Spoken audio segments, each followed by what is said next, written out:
रघुनंदन रघुवर सेवन रघुपति चायन। Hello engineers, welcome to the civil tales. I am सोडिस दास और ये वीडियो में हम लोग IS 456 2000 का जो कोडल प्रोविजन है वो सब क्लॉज वाइज डिस्कस करेंगे so that we can solve any type of IS 456 2000 question जो एग्जाम में मेनली पूछा जाता है। ओके, तो अभी बात ये है कि IS 456 इसका जो फर्स्ट एडिशन निकला था वो निकला था 1953 को। ओके, तो अभी उसके बाद 4 रिवीजन पब्लिश हुआ है ऑलरेडी। फोर्थ जो रिवीजन है वही है 2000 और वही हम लोग अभी साइट में और कंस्ट्रक्शन में यूज करते हैं।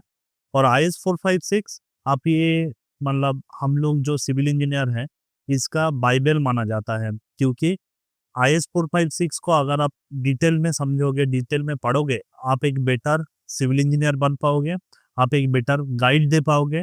कोई भी कंसल्टेंसी में किसी में भी आप एक अच्छा सा गाइडेंस प्रोवाइड कर सकते हो। ओके, इसीलिए IS 456 2000 को हम लोग सिविल इंजीनियर्स के लिए बाइबल माना जाता है। और अभी बात यह है कि IS 456 ये प्लेन सीमेंट और रेनफोर्समेंट सीमेंट कंक्रीट का कोड ऑफ प्रैक्टिस है।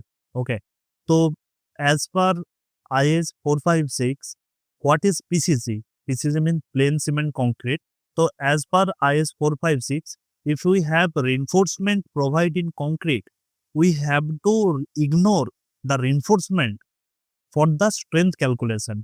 Means if we have reinforce in concrete, we have to ignore the reinforcement and then we have to calculate the strength और RCC मतलब reinforcement cement concrete। तो हम जब RCC का calculation करेंगे, strength calculation, वो time पे PCC प्लस रेनफोर्समेंट बार्स यानी कि रॉड और जो भी हम सपोर्ट दिया गया है रेनफोर्समेंट में वो सबका भी कैलकुलेशन एक साथ करेंगे। Okay, reinforcement bars and steel. तो नीचे की तरफ जाते हैं तो हम जैसा कि पहले बोले हैं कि कोडल प्रोविजन जितना भी है वो लोग हम क्लॉज वाइज डिटेल में एक्सप्लेन करेंगे और ये पार्ट 1 है। IS 456 जो बुक है वो एक थोड़ा लेंदी बुक है, तो हम लोग बहुत सारा पार्ट में उसको डिवाइड करके समझेंगे। ओके, और ये वीडियो को अच्छा लगेगा तो आप जरूर द सिविल टेल्स को सब्सक्राइब करना। ओके, तभी शुरू करते हैं कंटेंट से। सो IS 456 डिवाइडेड इनटू 5 सेक्शन। पहला जो सेक्शन है वो है जनरल, मींस ये जनरल इंट्रोडक्शंस ऑफ कोड है। स्कोप, रेफरेंस, टर्मिनोलॉजी और सिंबल इंक्लूड है। तो इधर से उतना एग्जाम में पूछा नहीं जाता है, पर फिर भी ये वीडियो में हम लोग थोड़ा डिस्कस करेंगे, थोड़ा अच्छे से समझेंगे कि क्या चीज़ के लिए IS 456 बात करता है, तो हम लोगों को पढ़ने में भी थोड़ा इंटरेस्ट आएगा। Okay, so section number 1 general. First clause है 1.1। This standard deals with the general structural use of plain and reinforcement cement concrete.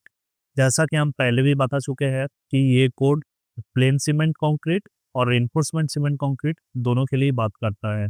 Next clause है 1.1.1।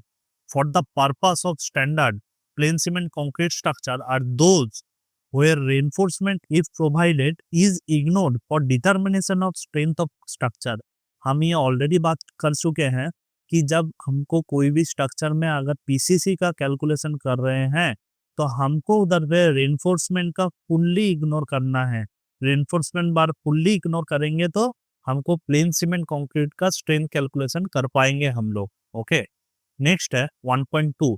Special requirements for structures such as seal, folded plates, arches, bridge, chimney, and blast-resistant structures, hydraulic structure, liquid retaining structure, and earthquake-resisting structure covered in respective standards have not been covered in this standard.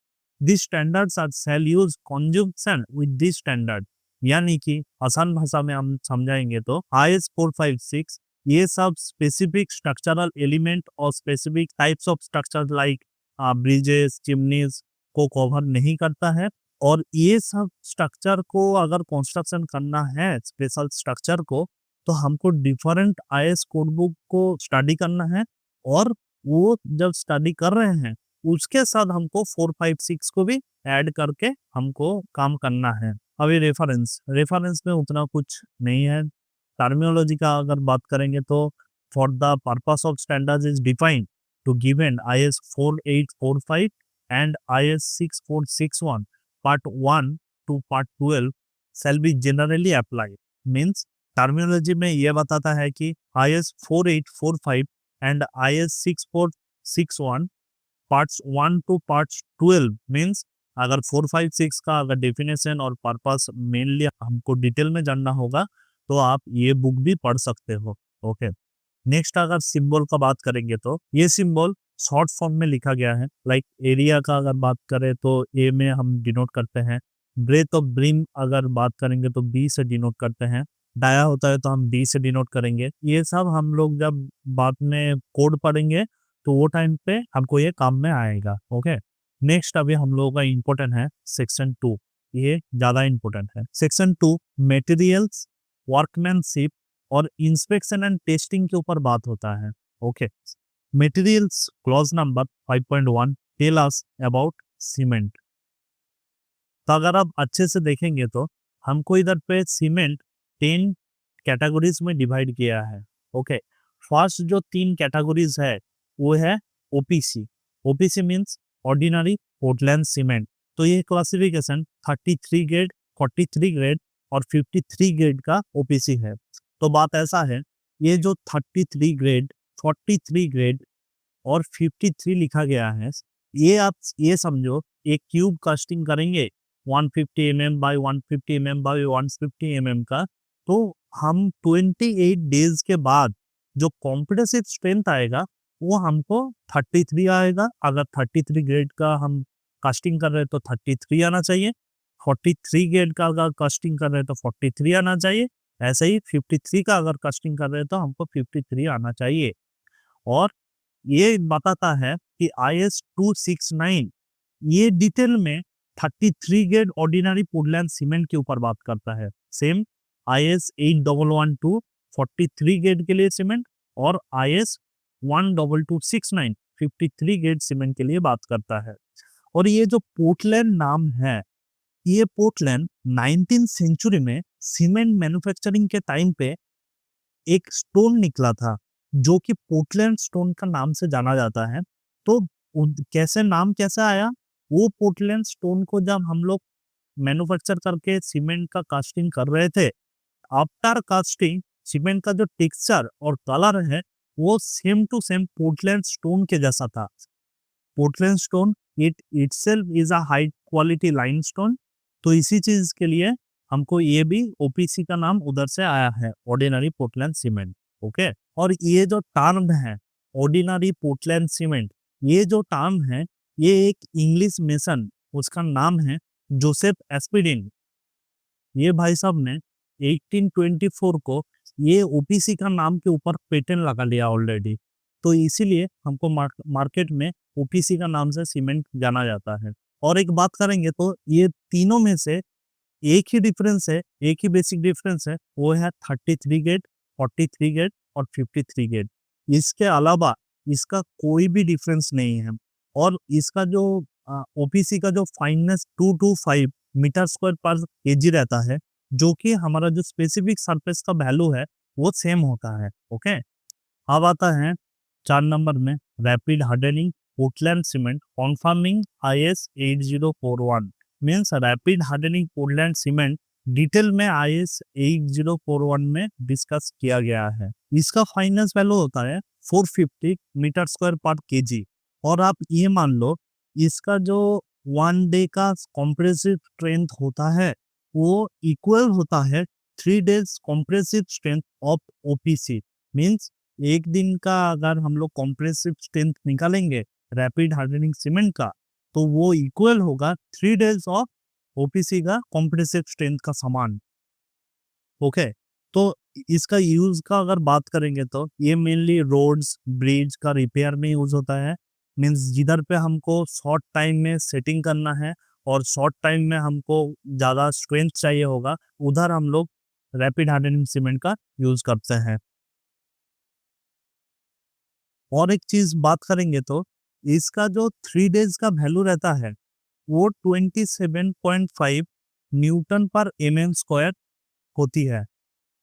Okay, 5वें number पे हम लोगों का है Portland slag cement conforming IS 555 means IS 555 में Portland slag cement का हमको details में बता गया है।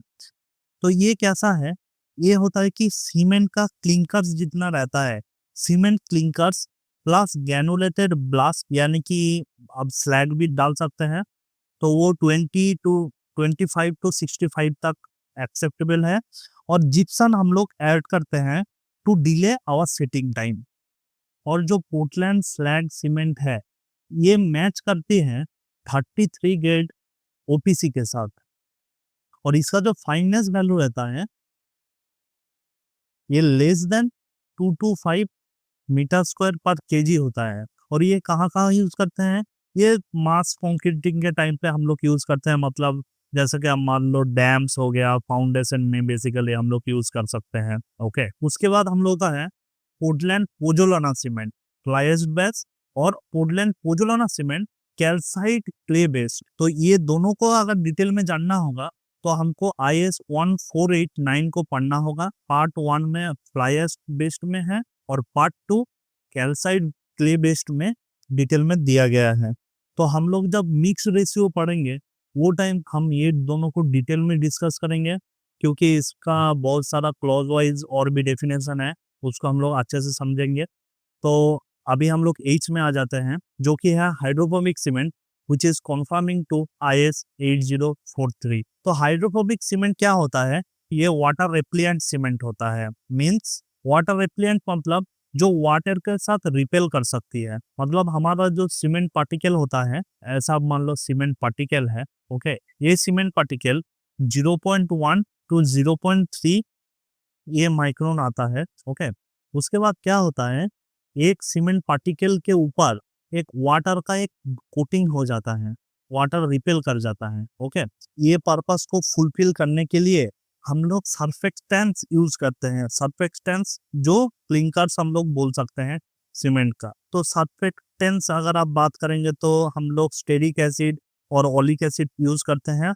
तो कितना यूज करेंगे, उसका भी एक रेशियो है, वो हम लोग यूज करते हैं 0.1% to 0.5% of weight of cement. यानी हम लोग जितना सीमेंट यूज कर रहे हैं उसका 0.1% टू 0.5% तक यूज कर सकते हैं। और ये ग्राइंड करने के बाद हमको जो सीमेंट मिलता है वही सीमेंट को हम लोग हाइड्रोफोबिक सीमेंट बताते हैं।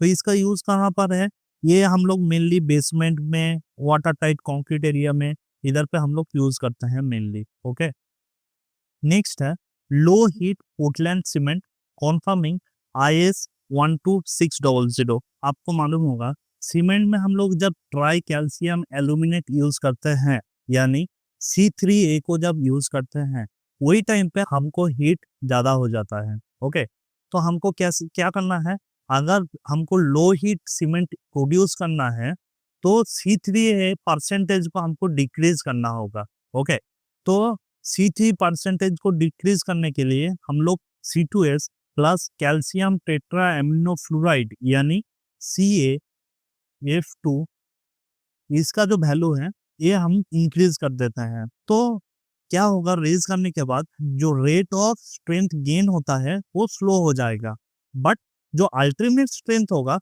वो OPC का इक्वल हो जाए। तो इसका फाइननेस वैल्यू कितना रहता है, इसका फाइननेस वैल्यू 3200 सेंटीमीटर स्क्वायर पर ग्राम होता है। और हम लोग जब large mass of concrete casting करते हैं, एग्जांपल जैसा आप लार्ज रैप मान लीजिए, डैम्स का कुछ फाउंडेशन हो गया, और अगर कुछ बड़ा बिल्डिंग का कुछ फाउंडेशन हो गया, वो टाइम पे हम लोग लो हीट पोर्टलैंड सीमेंट को यूज करते हैं। क्योंकि वो टाइम पे अगर हम लोग नॉर्मल सीमेंट यूज करते तो ज्यादा कास्टिंग के टाइम पे हीट बहुत ज्यादा हो जाएगा, और उसमें हमको स्ट्रेंथ, अल्टीमेट स्ट्रेंथ जो है वो भी थोड़ा डिफेक्ट कर सकता है। लास्ट जो है sulphate resisting Portland cement conforming to IS 12330।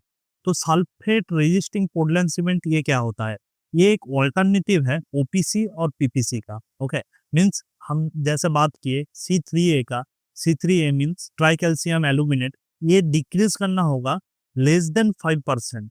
Okay, और कैल्सियस मटेरियल हमको जितना भी है उसके साथ एल्जेरियस मटेरियल्स और silica alumina and iron oxide का जो मिक्सिंग करते हैं और उसके ऊपर एयर इंटनिंग एजेंट भी डालते ऐड करते हैं, जिसका वेटेज लेस देन 1% होगा। और वो ग्राइंड करने के बाद हमको जो प्रोडक्ट मिलेगा वही आएगा हमको sulphate resisting Portland cement. Okay, तो इसका फाइनेंस वैल्यू कितना रहता है वो भी थोड़ा जान लेते हैं। तो इसका fineness value greater than 400 metre square पर केजी, मीन्स 400 से ऊपर इसका फाइनेंस वैल्यू होता है। और इसका जो एक्सपेंशन होता है ये सबसे ज्यादा होता है, 5 mm तक एक्सपेंड होता है, जो कि हमको साउंडनेस टेस्ट होता है उससे हमको ये पता चलता है। ओके, और एक बात है, we can't use this cement when the temperature is less than 40 degree. ये भी एग्जाम में पूछा जाता है, इंटरव्यू में पूछा जाता है कि कौन सा सीमेंट हम लोग लेस देन 40 डिग्री में यूज नहीं कर सकते हैं। तो उसका आंसर आएगा सल्फेट रेजिस्टिंग पोर्टलैंड सीमेंट। और ये सीमेंट को यूज हम लोग कहाँ करते हैं, जिधर पे भी सल्फेट अटैक होता है वो साइड पे हम लोग यूज करते हैं, यानी कि कोस्टल एरिया जिधर पे हमको सी में काम करना है हम लोगों को, अगर फाउंडेशन सी में हमको फाउंडेशन करना है उसमें हम लोग सल्फेट रेजिस्टिंग पोर्टलैंड सीमेंट को यूज करते हैं। अगर हमको कंक्रीट करना है सी वाटर में, with in sea water if we have to do concrete, then we will use sulfate resisting Portland cement. अभी clause number 5.1.1 low heat Portland cement conforming to IS 12600 shall be used with adequate precaution with regard to removal of homework. Means IS 12600 tell us about low heat Portland cement in detail.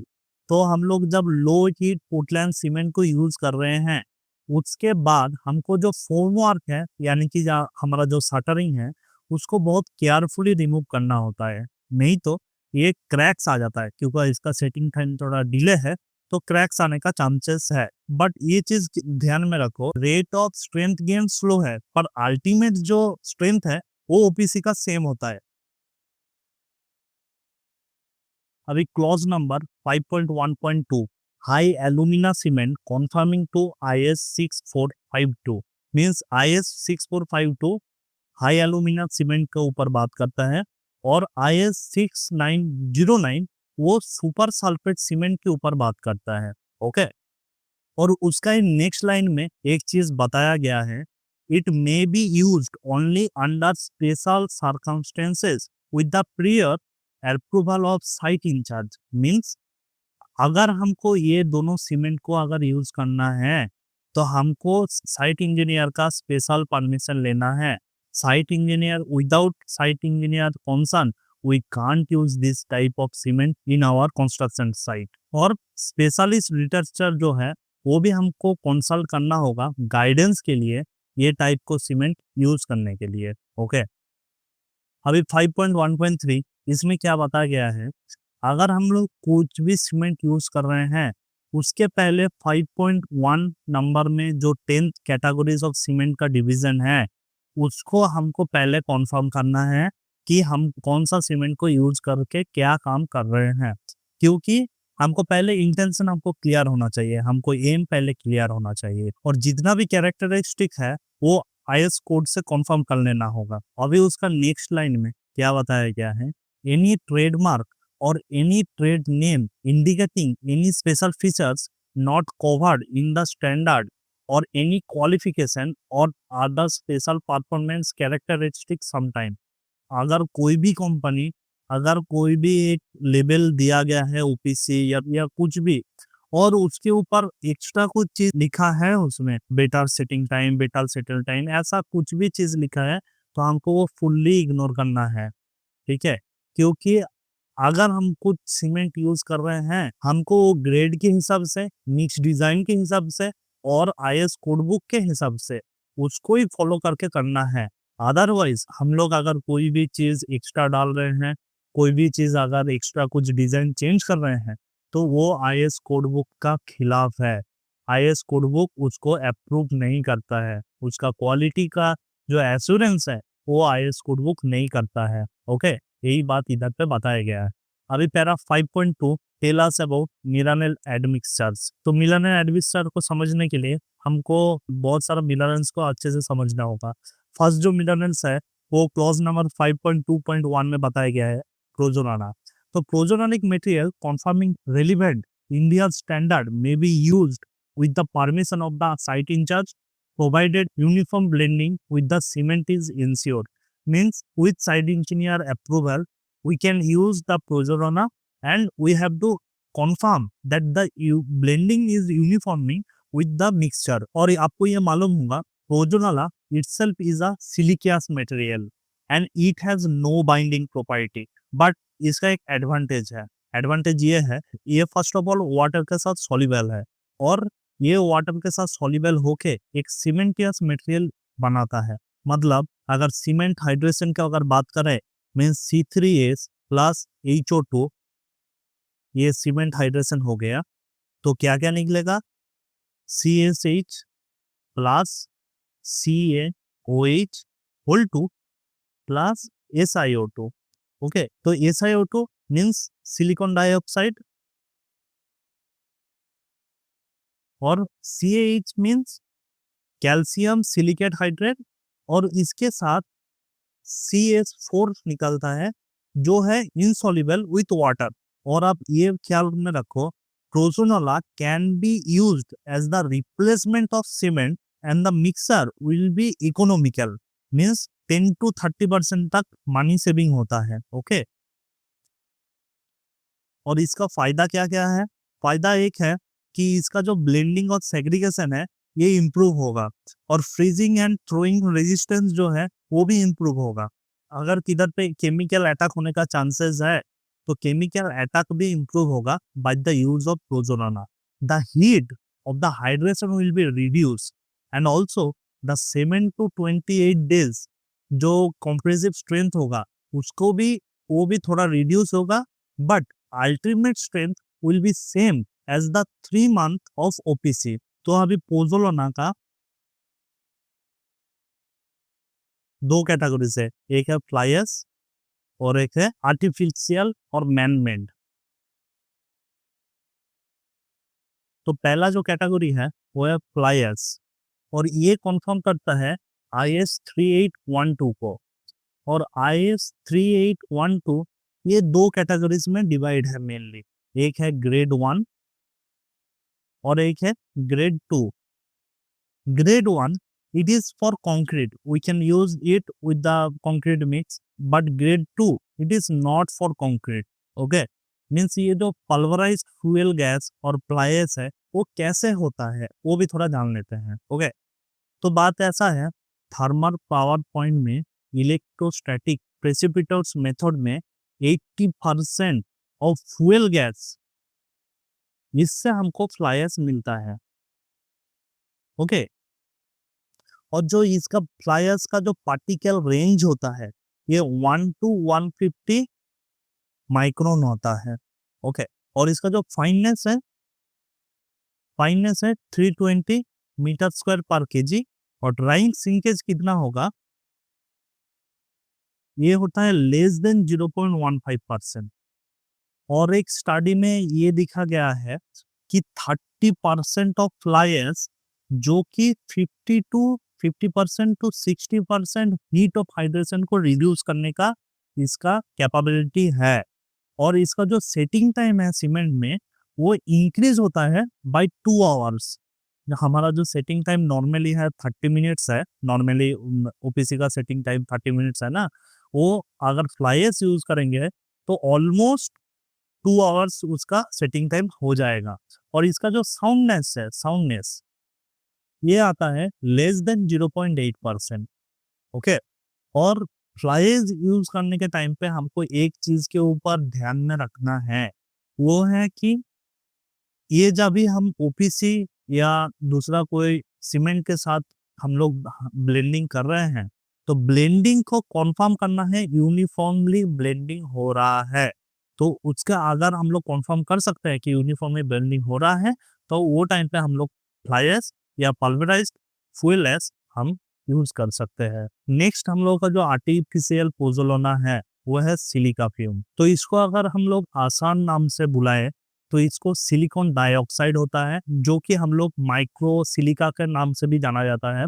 तो इसका colour कैसा होता है? इसका colour होता है light grey.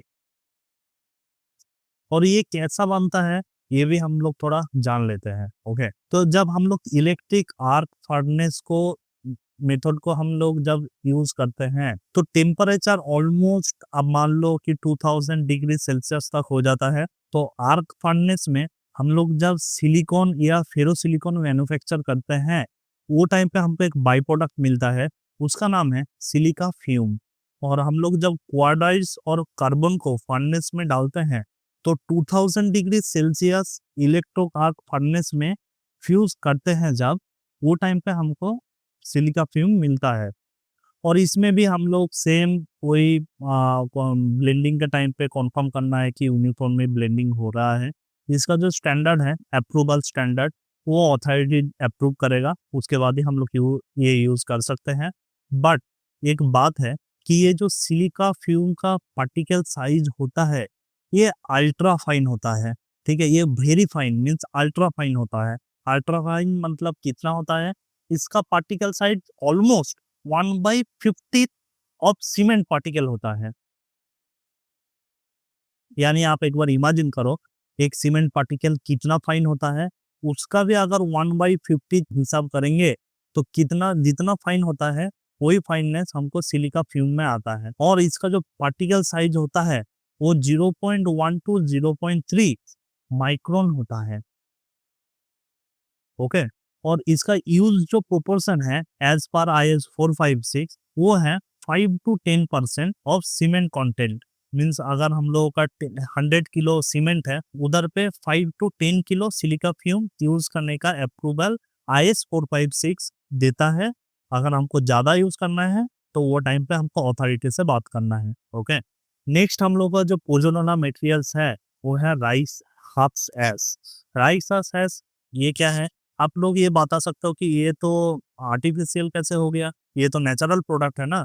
But actually क्या है, ये नेचुरल मटेरियल है बट इसको हम जब बर्न करते हैं, इसको हम लोग जब जला देते हैं, जब राइस हक्स एस होता है एक्चुअली एस में प्रोवाइड होता है, वो टाइम पे हमको ये आर्टिफिशियल हो जाता है। एक्चुअली राइस हक्स इज अ नेचुरल, बट जब हम लोग ये एस में कन्वर्ट करते हैं तो ये आर्टिफिशियल हो जाता है। ओके, और ये जो हम लोग कंट्रोल टेम्परेचर में राइस हक्स को बर्न करते हैं वो कंट्रोल टेम्परेचर होता है 700 डिग्री सेल्सियस। 2 to 3 आवर्स हम लोग रिबर्न करते हैं इसको। और जो प्रोडक्ट मिलता है वो एमरफस नॉन क्रिस्टलाइन सिलिका होता है। और सेम इसको भी हम लोग यूज करने के पहले अथॉरिटी को बोलना है without authority approval we can't use rice husks. और यूनिफॉर्मली बेंडिंग के साथ हम लोग सीमेंट में यूज कर सकते हैं, इस सीमेंट में मिक्स कर सकते हैं। और ये भी कंफर्म करना है राइस हक्स का जो डेलिटेरियस मीन्स हार्मफुल जितना भी कंपाउंड है वो इसमें हमको ना आ सके। और एक बात है, राइस हक्स का जब बात हो ही रहा है तो ये भी थोड़ा बात कर लेते हैं। जब राइस हक्स एस और हम लोग जब लाइम इसमें ऐड करते हैं तो हम लोगों का जो सीमेंट आता है वो हम सीमेंट ब्लैक सीमेंट का नाम से जाना जाता है। यही सीमेंट को हम लोग ब्लैक सीमेंट बोलते हैं। मीन्स अगर कोई बच्चे ऐसा का स्टडी में 4th ईयर का पेपर में या थीसिस में अगर कोई राइस एस के ऊपर स्टडी कर रहा है तो वो कॉन्फर्म कोई एक इंटरव्यू में ये क्वेश्चन उसको मिलेगा ही मिलेगा कि what is black cement, how can you produce the black cement with rice S. तो ये याद रखो राइस हक्स एस को जब हम लोग लाइन के साथ ऐड करते हैं तो जो सीमेंट मिलता है वही हमको ब्लैक सीमेंट। और we can use rice ash by 30% up to 30% as a replacement of cement. Okay, next है हम लोग का metakaolin. Metakaolin having the fineness between 700 to 900 metre square per kg, it may be used pozzolanic material in concrete. Okay, meta calotin itself is a pure and refined caloric clay. तो Meta कैलोटीन हमको कैसे मिलता है? तो pure और refined कैलोरिटिक clay को अगर हम लोग 650 डिग्री टू 850 डिग्री सेल्सियस में अगर कैलोरिनेशन करने के बाद जो क्लिंकर्स मिलेगा उसको हमको ग्राइंड करना है। वो ग्राइंड करने के बाद हमको ये मेटा कैलोटीन मिलेगा। और इसका जो फाइननेस होता है, इसका फाइननेस वैल्यू भी 700 to 900 metre square per kg होता है। ओके। और बट इसमें इंश्योर करना है कि इसका जो ब्लेंडिंग हो रहा है ये यूनिफॉर्मली हो, और रिजल्टेंट मटेरियल जो है उसका जो प्रोजोनेसिटी है वो बहुत हाई होता है। नेक्स्ट है हम लोग का ground granulated blast furnace slag. तो ground granulated blast furnace slag जो हम लोग GBFS के नाम से भी जाना जाता है। तो ये ग्राउंड ग्रेनुलेटेड ब्लास्ट फर्नेस हमको कैसे मिलता है? जो ब्लास्ट फर्नेस है उसको हमको मेल्टिंग करेंगे जब आयरन आर्क में, और मेल्टिंग कितने में करना है? 1400 degree Celsius to 1600 degree Celsius में। वो टाइम में हमको जो बाई प्रोडक्ट ब्लास्ट फर्नेस मिलता है उसके बाद उसको ग्राइंड करना है। ग्राइंड करने के बाद जो हमको मिलेगा वही है हम लोगों का ground granulated blast furnace slag. और ये itself conforming IS 12089 means IS 12089 reflect ground granulated blast furnace slag. इसका फाइननेस कितना रहता है? इसका फाइननेस रहता है 3000 to 3500 centimetre square by gram. और इसका जो रेजिस्टेंस है वो केमिकल एटम को बहुत अच्छे से इम्प्रूव करता है और हीट ऑफ हाइड्रेशन को भी स्लो करता है। तो हम लोग मास कंक्रीटिंग में भी इसको यूज करते हैं। आप ये चीज ध्यान में रखो, ये चीज याद में रखो।